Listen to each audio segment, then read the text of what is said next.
Yeah, I'm glad I'm alive too. Especially considering there are people out here who they end up losing their lives due to some similar situations. And speaking of which, it's crazy to think that I survived that when my dad, he went through a similar thing that happened to him, and I'm not gonna mince words with this. My dad was kind of a jerk. Not all the time, but some of the time. But even then, what happened to him, he did not deserve that. Because what happened was, before I get into what happened to him, he and I, we had a argument over something really petty and insignificant. And I ended up not talking to him after that. Now, fast forwarding to what happened, my dad caught the Wu flu, aka Corona, and he was bedridden for a while, and his apartment got broken into and he was getting robbed, and of course he was in his apartment when it happened. He went to go see what happened, and two dudes were robbing him, and they beat the hell out of him, and one of them apparently had a crowbar. And the thing is, even though they beat him to death, he didn't even die right away. That's the worst part. This is a heavy subject, but I did say I was going to talk about it eventually, and here I am, so...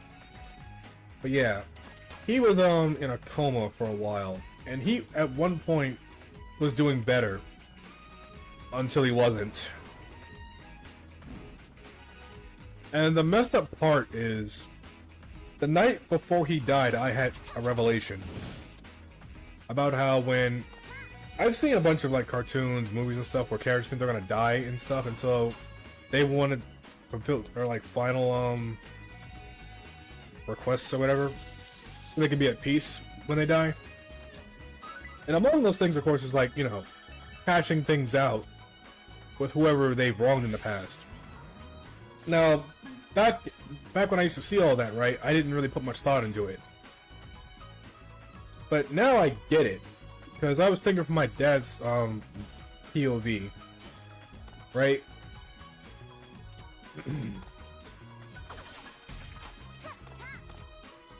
Basically that in your final moments, you don't want to leave this earth thinking that your loved ones hated you. And I'm sure he probably felt like, I don't really know what he was thinking. I'm just guessing, right? He probably thought, I'm about to die with my sons having hated me. And I wanted to go see him after having had that revelation, right? But then my mom called me on the phone to tell me that he died.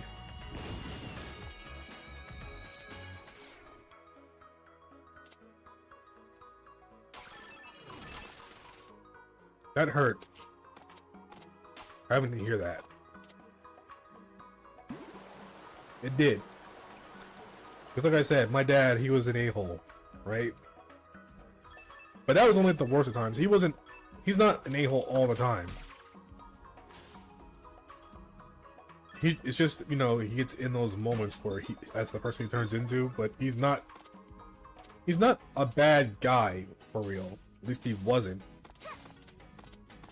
And I didn't have the opportunity to make amends with him.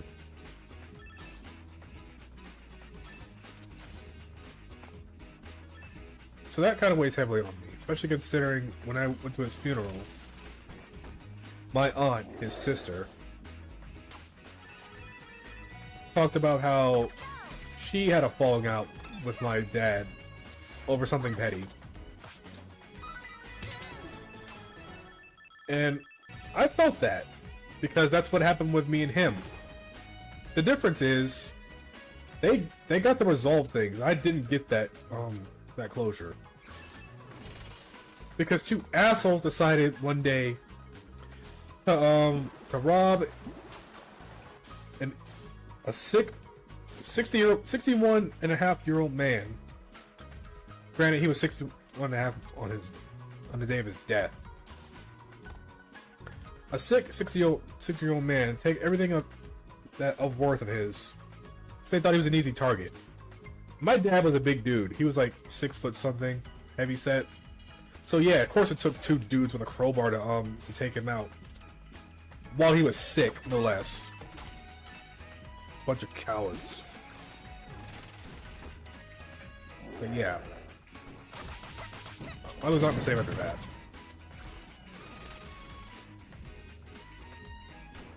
I mean, because honestly, we all have to prepare for our end, or the end of someone we know at some point, right? But it's a whole different story when they're gone way before their time.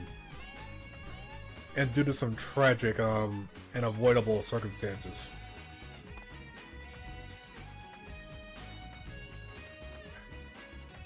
Yeah.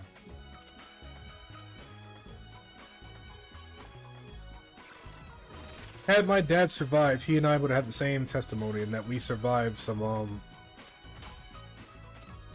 crap that we otherwise, quote-unquote, should not have.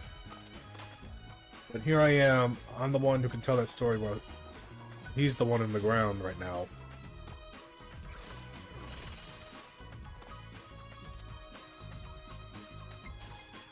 I'm sorry if that killed the mood, but I had to get that off my chest.